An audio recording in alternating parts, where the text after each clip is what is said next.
All right, state attorneys general standing as the last line of defense against the Biden administration's policies and big agenda. The Missouri, Arizona, and Louisiana AGs are suing Biden for ending Title 42.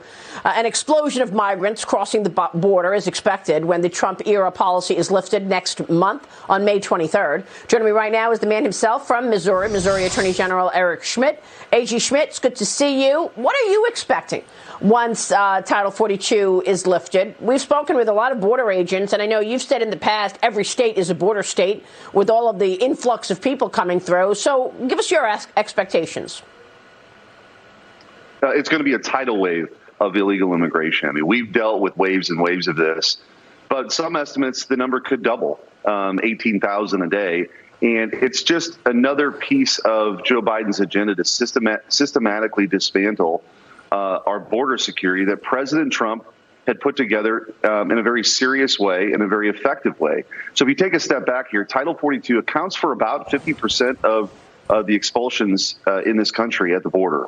The other piece of that was the Remain in Mexico policy, which made Mexico the waiting room for those seeking asylum. About 9 out of 10 of those are bogus, by the way. Missouri and Texas has taken that to the Supreme Court. We've won. It's back in the lower courts. It's actually going back to the Supreme Court, too, but we're fighting with the Biden administration to actually get that implemented. You also have, as we found out when we were down at the border, Maria, a couple months ago, that they're paying contractors literally to not construct the border wall. Then the materials are on the ground rusting. So we paid for the materials. They could go up and be an effective deterrent. It's not. Biden is paying these contractors to not construct it. It just is. It's a disaster, and it's about to get worse because we're going to see a surge anyway for this time of year. And you take away an effective tool like Title 42, it's just going to be a mess. And that's why Missouri, Arizona, and Louisiana filed suit. Well, when we were at the border, I saw you at the border a couple of months ago. We both learned at the same time when we heard the border agents tell us that the drug cartels are making $100 million a week. I mean, how extraordinary is that these illicit drug cartels are calling the shots on who gets into America and pocketing $100 million a week? What is this policy? Yeah.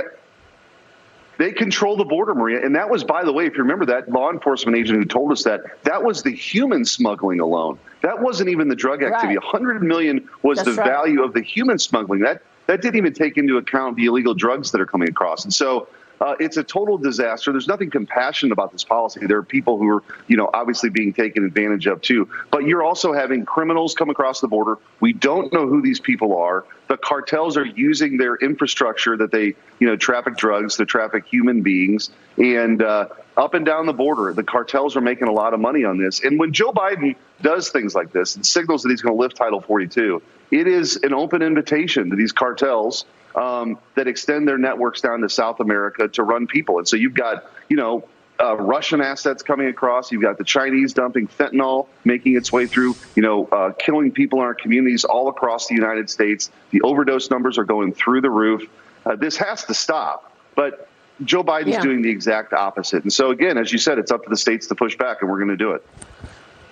Well, I mean, the lieutenant governor of Texas, Dan Patrick, joined me the other day on Wall Street, the weekend program on Fox Business, and he said this is all intentional. This is the policy out of this administration. He broke down these explosive numbers on the border. Listen to this. Over 20 years, we've added millions and millions of illegal immigrants to this country. But right now, in the first term, Maria, of Biden, if this continues, we will have about 30 million people come here illegally because we apprehended about 2.5 million last year. If we get 1 out of 3, that's 7.5 million. Multiply that by 4 years, and it's getting even larger numbers.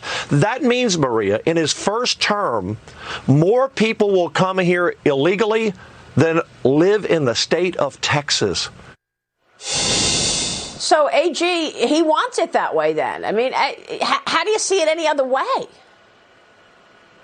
Yeah, I mean, look, I think this is part and parcel of the reality. We are not having traditional political debates in this country right now because the Democrats want to add the level of lawlessness here with 30 million people coming here illegally. They want to pack the Supreme Court. They're 2 votes away from doing that. They're 2 votes away from adding states to the union. They want to federalize the elections across this country. They are playing for keeps.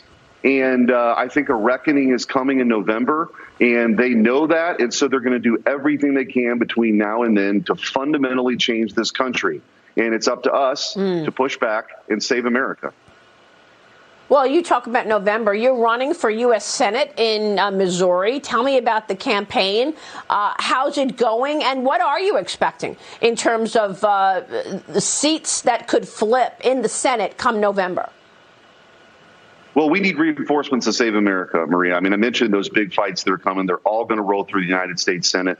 I think Missourians want a proven conservative fighter. That is certainly my record as Attorney General, whether it was going to the Supreme Court on the OSHA vaccine mandate and winning, the Remain in Mexico win. A lot of those big fights we've taken on CRT and mask mandates back home.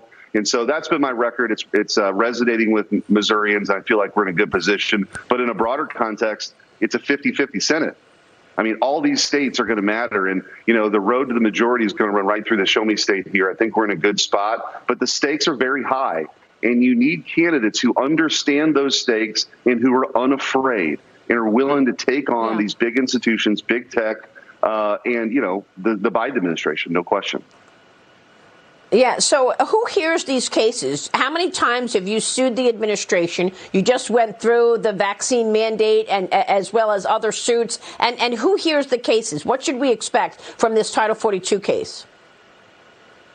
Yeah, it's been filed by those three states, obviously, and we're going to move for the preliminary injunction to get that to get a temporary hold on that to essentially stave off the May debt when he intends to actually reverse it in May. Because, as I said, it's a terrible time to do it. I'll also point out that later this month, in the last week in May, we'll be in front of the Supreme Court again on the Remain in Mexico policy. We've also, as I mentioned, filed with Texas that case to actually finish the border wall. The president actually has no authority under the Constitution to not spend the money that Congress has appropriated to go do that. So all these are going to, you know, move as quickly as we possibly can.